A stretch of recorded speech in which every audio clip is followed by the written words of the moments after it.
Yun guys, how to make K1 media bottle using use bottle. Ayan, ang kailangan nyo ay use bottle.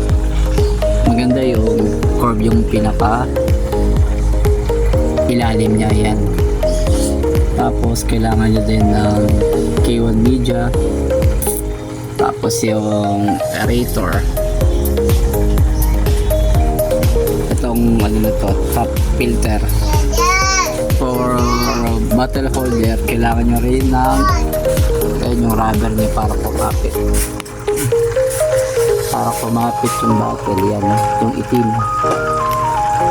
yung dark, yung black color niyan. Tapos yung gagawin nyo lang, butasan nyo yung ayan, butasan nyo lang yung gilid ng bottle, tapos ipasok nyo sa may top filter nozzle. Yan, yung may lumalabas na hangin. Tapos ang pambutas nyo rito, dyan sa ibabaw, lalagyan nyo rin ng butas yan. Lagyan nyo ng maraming butas gamit ang soldering iron. Guys,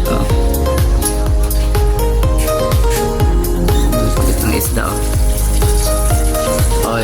Sequoia. Thank you for watching.